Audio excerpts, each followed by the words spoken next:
दोस्तों neutron money dot com में आपका एक बार फिर से स्वागत है। इस वीडियो में हम बात करने जा रहे हैं 5 इम्पॉर्टेंट बैंक्स की, जिसमें आता है HDFC bank, ICICI bank, Kotak Mahindra bank, IndusInd bank and state bank of India. बैंकों के बारे में बात करना इसलिए ज़रूरी है क्योंकि अगर आप जितने भी इंडेक्सेस हैं मार्केट के, अगर आप उनको उठा के देखें तो फाइनेंशियल इंडेक्स में, specially private and PSU bank index में अब तक हमें वो रिकवरी आती नहीं दिखाई दी है जो बाकी इंडेक्सेस में ऑलरेडी आ चुकी है। और अगर हम बात करते हैं पोस्ट इलेक्शन रैली की या फिर रिकवरी रैली की, ये इंडेक्स अभी भी अपने बेस और सपोर्ट के आसपास ही दिखाई दे रहा है। थोड़ा वहाँ से ज़रूर चढ़ चुका है, बट अभी भी मोरलेस यहाँ से हमें अपसाइड ज़्यादा दिखता है देन द डाउन साइड। सो इसके बारे में बात करना ज़रूरी है।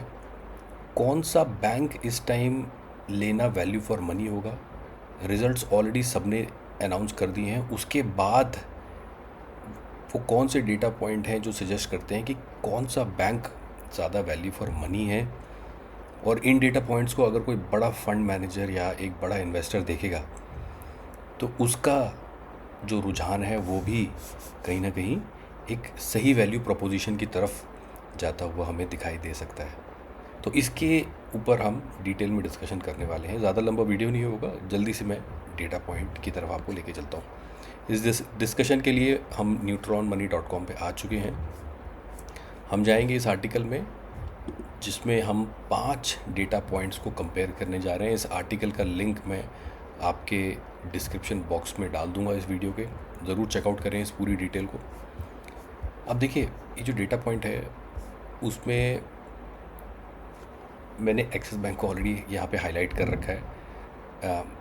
हालांकि it should have come as a conclusion to you, but कोई बात नहीं, आपको एक्सिस बैंक दिखाई दे दिया। Let's come to the point कि why Axis bank is highlighted here. अगर हम करंट मार्केट प्राइस देखते हैं स्टॉक्स के, तो 809 एसबीआई से लेके हमारे पास एग्जांपल है एचडीएफसी बैंक या कोटक महिंद्रा बैंक जो 1600 की रेंज में है। तो यहाँ पे ये बड़े जो बैंक्स हैं वो 800 से 1600 की रेंज में हमें दिखाई दे रहे हैं। बुक वैल्यू अगर इन बैंक्स की देखें तो वो भी कहीं ना कहीं 300 से 700 की रेंज में दिखाई दे रही है। क्या ये आपके इन्वेस्टमेंट डिसीजन मेकिंग हो सकती है कि केवल करंट मार्केट प्राइस और बुक वैल्यू को देख के आप किसी भी स्टॉक में इन्वेस्ट करते हैं? देखिए, जहाँ तक बैंकों का सवाल है, बुक वैल्यू मैटर करती है। काफ़ी कंपनीज़ में उसकी अर्निंग देखी जाती है, बट बैंकों में उसकी एसेट क्वालिटी भी देखी जाती है। तो एसेट क्वालिटी का डायरेक्ट कोरिलेशन बुक वैल्यू से होता है।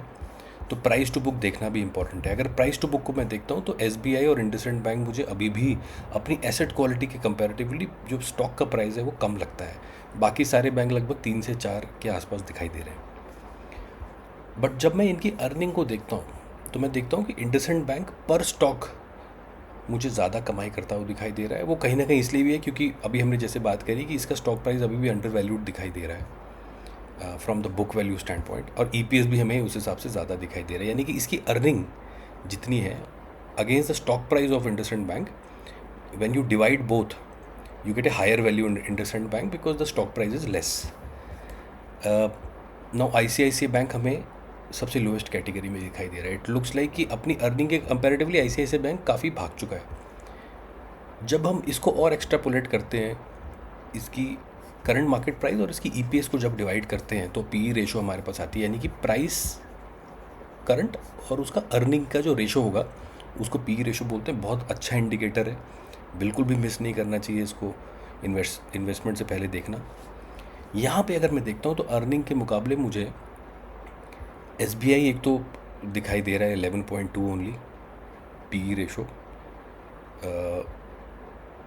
और मुझे जो दिखाई दे रहा है वो दिखाई दे रहा है IndusInd bank and Axis bank. ना जो 4 प्राइवेट प्लेयर हैं जो एक गवर्नमेंट सेक्टर बैंक के कंपेरेटिवली ज़्यादा वैल्यू किए जाते हैं मार्केट में, HDFC, ICICI, Kotak and Axis bank, इन चारों बैंक को अगर मैं कंपेयर कर रहा हूँ तो Axis bank somehow looks like the most value for money with respect to stock pricing against its earning.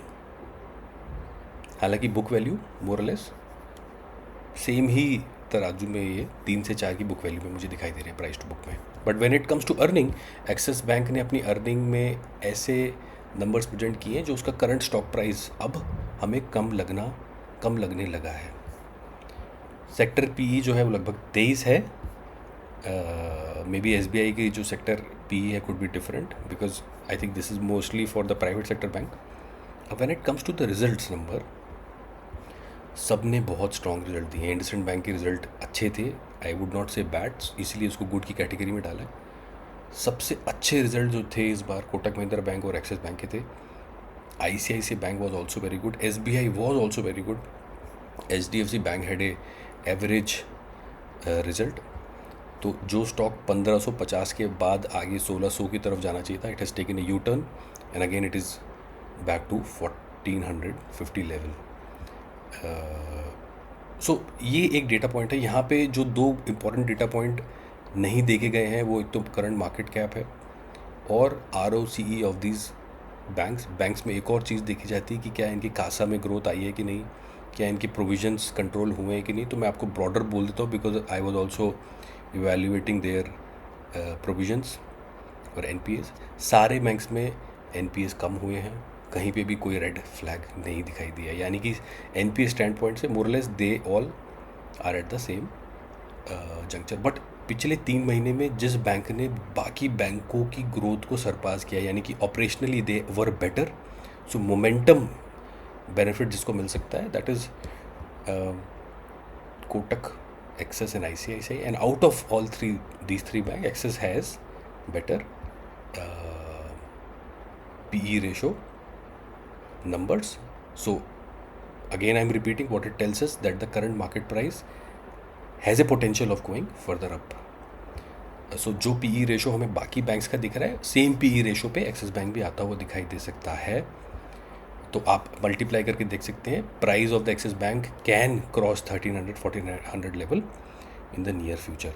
Again बहुत बोल्ड लेटर्स में एक डिस्क्लेमर, ये सारे डेटा पॉइंट इंटरनेट से लिए गए हैं। This is my personal opinion.